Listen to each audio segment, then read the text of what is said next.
Today we're going to continue our conversation about the fat burning hormones by digging a little deeper into the hormone that's considered the #1 fat burning hormone, and I'm talking about growth hormone. That's GH for short. Now, this hormone is made in the brain, actually in a gland called the pituitary. Now remember, hormones are just chemical messengers. They're made in things called glands, and they have to travel through the blood in order to affect another part of the body. That's the definition. Now, they may make stops along the way on their way to doing their job. They may visit other places. Now, this is important to know.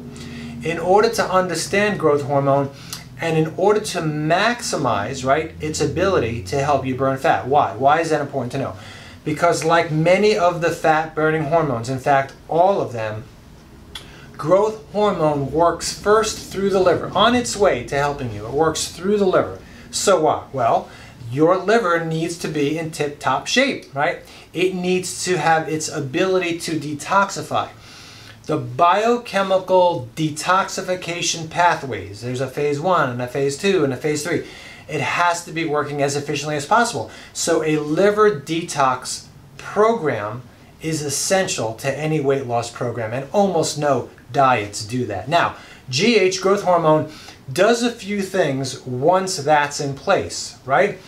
It increases lean muscle. It helps build and repair cartilage and collagen for beautiful hair, skin, and nails, right? That's why growth hormone is also known as the #1 anti-aging hormone, okay? So how do we maximize this? How do we maximize growth hormone? Absolutely, positively, #1 is sleep. By far, the quality of the sleep and the quantity of the sleep. Most people only focus on the quantity, but it's not deep restorative sleep. Now, here's a graph. The amount of growth hormone that your body makes on the vertical axis, right?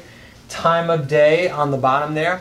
You can see that the amount of growth hormone, right, is not constant throughout the day. Naturally, it's not constant. This is what's called a circadian rhythm, and there's other hormones that do this, like a woman's menstrual cycle, for example. It's low during the day, leading up to a huge spike when? At midnight, during sleep. But here's the key. It can't just be you sleep, sitting in bed. It has to be deep, restorative, restful sleep. You fall asleep, you stay asleep, and you wake up rested. But most people are not getting this type of sleep. You just ask them and they answer no, no, and no to those 3 questions. They don't fall asleep, they don't stay asleep. So what interferes with your ability to sleep well? Well, lots of things. But one thing is eating before going to bed, right? Why? Because eating, any kind of eating, spikes insulin, which is the fat storing hormone we learned about yesterday.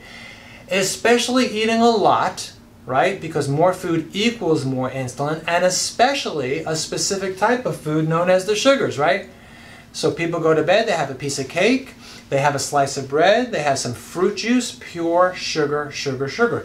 So you're headed to bed, you're ready to take advantage of the time of day where your body naturally increases this fat burning machine, and what do? You just squash it by eating too much, or eating especially the wrong types of food. Wine is another example. I didn't put it on there. That's a double whammy, right? Most people are drinking wine at night, not during the day. Why is it double whammy?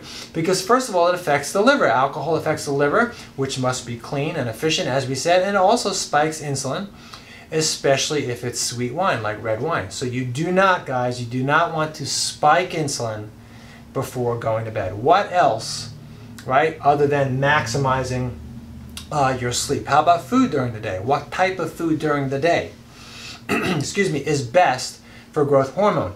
Eating protein, but enough protein in moderate amounts. Not overeating, but enough in moderate amounts. Most people they're just not eating enough. How about exercise? What is the best type of exercise to trigger growth hormone, to literally turn it on? Well, we'll get into that in our next 2 videos when we leave the topic of metabolism.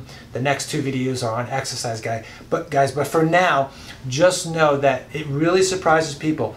It's not the quantity of exercise, and most people are trying to exercise more.